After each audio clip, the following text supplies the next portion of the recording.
Hello বন্ধুরা, good morning. কেমন আছো তোমরা সকলে? আশা করছি তোমরা সকলেই ভালো আছো। নতুন আরেকটা ব্লগে তোমাদের সবাইকে জানাই অনেক অনেক ভালোবাসা।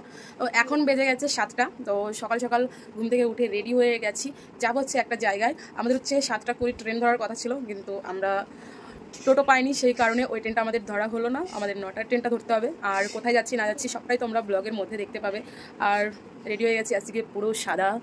আর তোমাদের দাদা ভাই ওদিকে বসে আছে, আর যে ভাই রেডি হয়ে গেছে। তো চলো তোমরা কন্টিনিউ ব্লগটা দেখতে থাকো, ব্লগের সঙ্গে থাকো।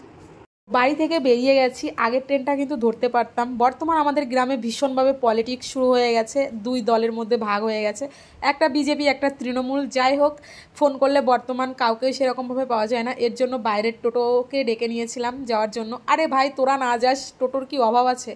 এটা বলো তো তোমরা, টোটোর কি অভাব? কত টোটো আছে। ভাত ছেটালে যেরকম কাকের অভাব হয় না, সেরকম টোটোওয়ালাদেরও অভাব নেই। যাই হোক, আমরা কিন্তু চলে এসেছি পলাশী স্টেশনে। আর প্রচুর প্রচুর ভিড় ছিল। তোমাদের দাদা এসেই টিকিট কাউন্টারে চলে গেছে টিকিট কাটার জন্য, কারণ কি এই ট্রেনটায় মনে হচ্ছে অনেকই ভিড় হবে। ওই যে তোমাদের দাদা টিকিট কেটে নিয়ে বের হলো। আর আমাদের ট্রেনের অ্যানাউন্সমেন্ট হয়ে গেছে, মানে খবর হয়ে গেছে। ট্রেনটা হয়তো 2 মিনিট কি 3 মিনিটের মধ্যেই ঢুকবে। তো দেখো, এটা হচ্ছে লালগোলার দিকে যাচ্ছে এই ট্রেনটা, আর আমরা যাব হচ্ছে শিয়ালদার দিকে। মন খারাপ কেন?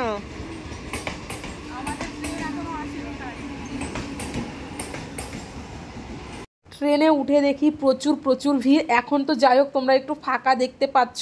আর আমরা যখন ট্রেনে উঠেছিলাম তখন না, মানে দাঁড়ানোর জায়গা নেই, এত পরিমাণে ভিড় ছিল। কৃষ্ণনগরের ট্রেনটা ফাঁকা হয়ে গেছে। তারপর আমাকে একটু বসার জায়গা দিয়েছিল একটা দাদা, আর ভাইকে বাঙ্কারে উঠিয়ে দিয়েছিল।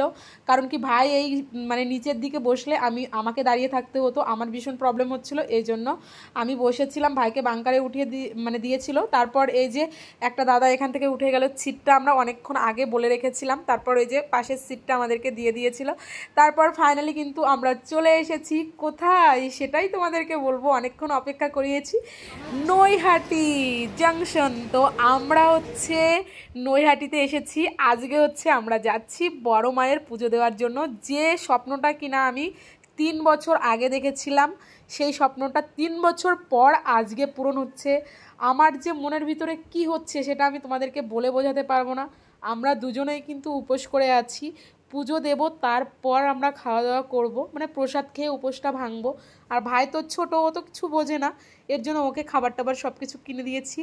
আর এই জায়গাটায় এসে পুরো মানে কি বলবো তোমাদেরকে, এত ভালো লাগছে। চারপাশটা, তার দুপাশ দিয়ে বিক্রি হচ্ছে মায়ের ফটো, এদিকে বিক্রি হচ্ছিল ফুলের ডালা।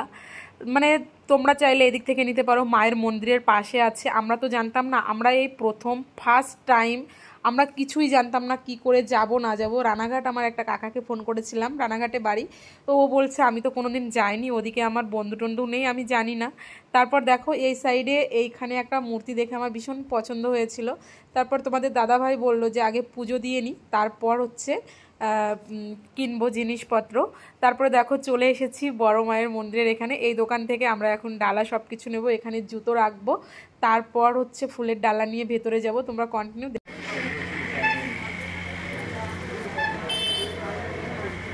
আমাদের ফুলের ডালাটা সাজিয়ে দিয়েছে, এখন আমরা মায়ের মন্দিরের ভেতরে যাব। চলো, এই যে তোমাদের দাদা আগে চলে গেছিলো ভেতরে, তারপর আমরা ঢুকছি। এখানে ঢুকেই না মায়ের একটা বড় একটা ফটো দেখেছি, যেটা দেখে কিনা আমার ভীষণ ভালো লেগেছে। তারপর এখন আমরা ভিতরে যাব। এখানে এসে যে কি শান্তি পেয়েছি আমি, সেটা একমাত্র আমি জানি, আর আমার মা জানেন যে আমি এখানে এসে কতটা শান্তি পেয়েছি। এখানে না ফোন অ্যালাউ ছিল না, অনেক কষ্টে কিছু ভিডিও করেছি, সেগুলোই তোমাদের সঙ্গে শেয়ার করেছি। আমাদের পুজো দেওয়া হয়ে গেছে, এখন এখানে দাঁড়িয়ে আছি। মায়ের এখান থেকে আমার একটুও যেতে ইচ্ছে করছিল না। তোমরা বিশ্বাস করো, কত যে লোক, কত দূর দূর প্রান্ত থেকে এখানে এসেছে মাকে শুধু একটু দেখবে বলে, চোখের দেখা দেখবে বলে। আমি ওখানে দাঁড়িয়েছিলাম, ভিড় হয়ে যাচ্ছিলো, তার জন্য এই পাশটায় এসেছি। আমার এত কষ্ট হচ্ছিল তোমাদেরকে বলে বোঝাতে পারবো না। ওখানে মানে মায়ের পুজো দিতে গিয়ে আমি রীতিমতো কান্না করে দিয়েছি। ওখানে গোসাইরা বলছিল যে মা তুমি কান্না করো না, তোমার গোত্রটা বলো। তারপর গোত্র বললাম, পুজো দিল। আমার মনটা খারাপ, তোমরা দেখে বুঝতে পারছো। পুজো হয়ে গেছে, এখানে প্রসাদ বিতরণ হচ্ছে। তোমাদের দাদা আমাদের জন্য প্রসাদ নিয়ে নিচ্ছে। এদিকে হচ্ছে ও না খেয়ে আছে, আমিও না খেয়ে আছি, আমাকে খাইয়ে দিল, আমি একটু প্রসাদ ওর মুখে দিয়ে দিলাম। বললাম যে হ্যাঁ দুজনে একটু উপোসটা ভেঙে নিই। তারপরে এদিকে না মানে ঠাকুরের জন্য মানে মায়ের ফটো নেব, ফ্রেমগুলোর প্রচুর দাম বলছিল, যেগুলো মন্দিরের আশেপাশে দোকান আছে। তো আমি ওকে বলছিলাম বাইরের দিক থেকে যাওয়ার সময় নেব, তাহলে একটু কম দামে পাওয়া যাবে। এটা উত্তর চব্বিশ পরগনা জেলা।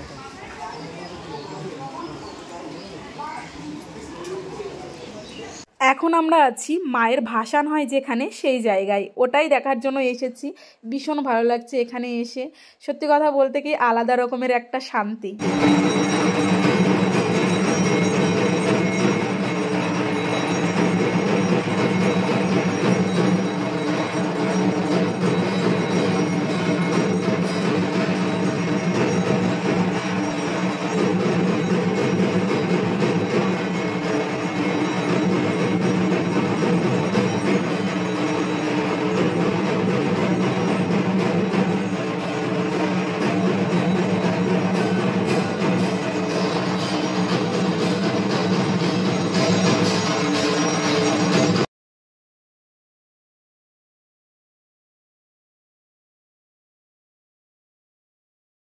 মায়ের আরতি চলছে, মায়ের ভক্তরা সব দেখতে পাচ্ছ আশেপাশে। আমি কিন্তু এনাদেরকে চিনি না, সবাই এসেছে আমার মতোই হয়তো অনেক দূর দূরান্ত থেকে মায়ের পুজো দেওয়ার জন্য। আর তোমাদের দাদা ওই পাশটায় দাঁড়িয়ে আছে, এদিকে যেহেতু একটু মেয়ে ছেলে বেশি ছিল।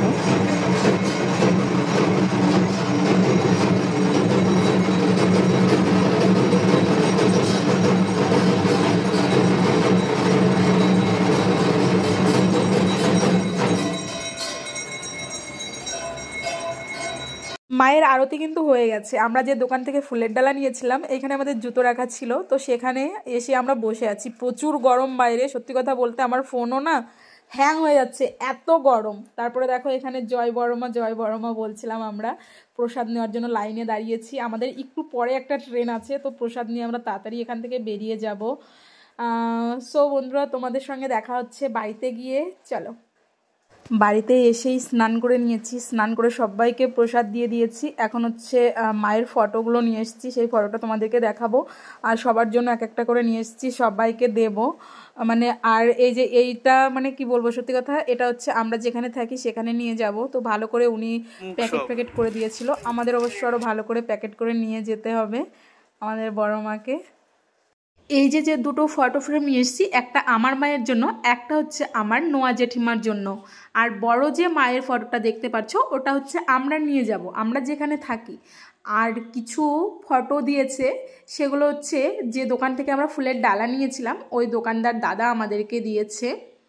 এই যে এখানে দেখতে পাচ্ছ, একটা দাদার মেয়ে, একটা দিদির মেয়ে, বড় মা, তারপরে হচ্ছে মেজো জেঠিমা, ওদের দেবো। আর এটার মধ্যে প্রসাদ ছিল, ফলের প্রসাদ। আর ওই যে ওটার ভেতরে হচ্ছে মায়ের লাল ওড়না। বলো কেমন লাগলো মার কাছে গিয়ে? খুব ভালো লেগেছে।